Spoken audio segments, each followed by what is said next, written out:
अरुणा माँ के चैनल में आप सभी का हार्दिक स्वागत है। आज हम बात करने जा रहे हैं बैक पेन यानी कि कमर दर्द। कमर दर्द एक बहुत ही कॉमन सी बीमारी है और ये किसी भी उम्र में हो जाती है। इसका कुछ पता नहीं चलता। ये यंग एज में भी हो जाती है और आजकल यंग एज में कॉमन है क्योंकि बहुत देर तक सिटिंग करनी पड़ती है, ऑफिस में ड्राइविंग है, बहुत सारे कारण हैं जिनकी वजह से कुछ हमारा आजकल का लाइफस्टाइल है, खान पान है, जिसकी वजह से ये बैक पेन हो जाती है। तो जब बहुत ज़्यादा बैक पेन होती है तो हमें डॉक्टर के पास जाकर दवाई लेनी ही पड़ती है। वही महीना 2 महीना आप दवाई ले सकते हो, उसके बाद कितनी देर तक उसको कंटिन्यू करोगे। तो उसके लिए कुछ हमें मेरा अपना जो एक्सपीरियंस है मैं उसके बेस पे आपको ये बता रही हूँ कि किसी टाइम मुझे भी बहुत रहती थी बैक पेन। तो मैंने कुछ घरेलू नुस्खे किए और कुछ मैंने आसन किए जिससे ये मेरी परमानेंट क्योर हो चुकी है। तो मैं चाहती हूँ कि मैं ये आप सबके के साथ शेयर करूँ। एक तो मैंने सबसे पहले एक काम ये किया था कि मैं नियमित रूप से आसन करती थी बैक पेन का, और साथ में मैंने हल्दी, सौंठ, मेथरे, हल्दी यानी कि हल्दी जो आप आम यूज़ करते हो खाने में, सौंठ, जिंजर पाउडर, और तीसरा मेथी दाना जो हम अचार में डालते हैं। तो इन तीनों को बराबर बराबर मात्रा में यानी कि 100 ग्राम तीनों चीज़ें ले लें और इनको पीस लें और 2 टेबलस्पून पानी में या दूध में, 2 चम्मच दूध में घोलकर इसको नियमित रूप से लें, जिससे पेन में बहुत ज़्यादा रिलीफ मिलता है।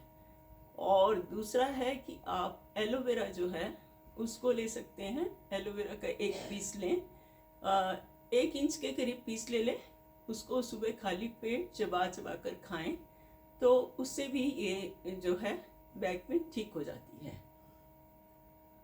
तो हमें ये तो ध्यान रखना, इन दोनों ये हमने नुस्खे करने हैं तो, और आसन करना है। और अब है कि क्या चीज़ हमने नहीं करनी। सबसे पहले ये है कि हमने खीरा वगैरह नहीं खाना। खीरा जो है वो बैक पेन को बढ़ा देता है। और दूसरा है अचार, चटनी, जितनी भी खट्टी चीज़ें हैं वो भी कहीं भी बॉडी में पेन हो उसको बढ़ाते हैं, तो हमें अवॉइड करना चाहिए। बैक पेन ही कोई भी पेन हो तो वो बढ़ जाती है। ये मेरा पर्सनल एक्सपीरियंस है। मैंने बहुत देर नहीं खाया अचार, फिर मैंने एक आध दिन कभी बीच में जब खाया तो देखा कि उससे बढ़ रही थी। अब तो खैर मैं पूरी तरह से, मुझे कोई ऐसी प्रॉब्लम नहीं है। तो तीसरा है कि आप फ्रिज से निकली हुई चीज़ें अवॉइड करें, जितना अवॉइड कर सकते हैं उतना अवॉइड करें।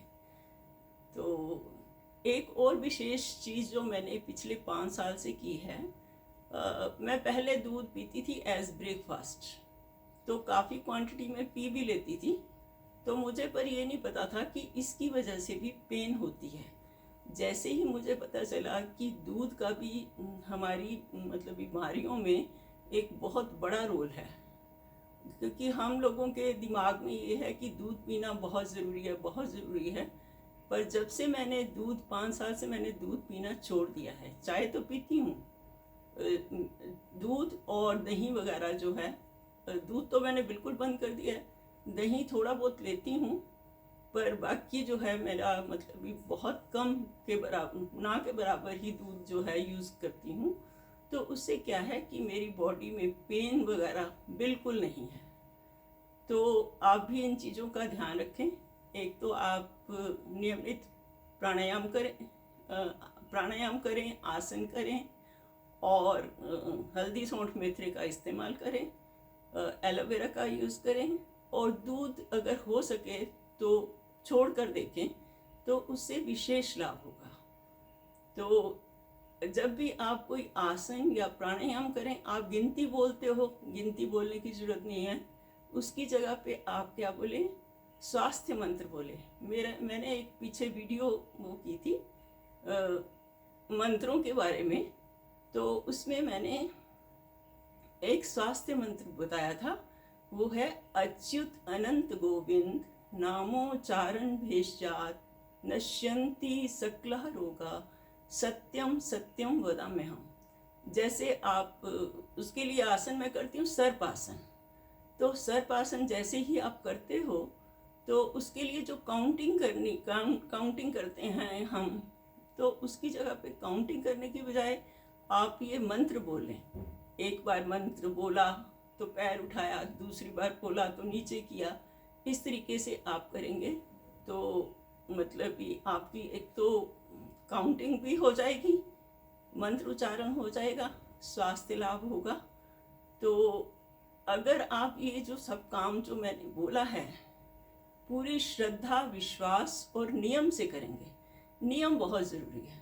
अगर हम एक दिन करें, 2 दिन छोड़ दें, उसका उतना लाभ नहीं होता। जब हम नियम से कोई काम करते हैं तो उसके रिजल्ट्स आते हैं। तो ये मेरा पर्सनल एक्सपीरियंस है। नियम से जो भी काम किया जाता है उसमें लाभ होता ही होता है। तो मुझे उम्मीद है कि आपको मेरी ये वीडियो पसंद आएगी। अगर आपको मेरी वीडियो अच्छी लगे तो आप लाइक करें, शेयर करें और सब्सक्राइब करें। धन्यवाद।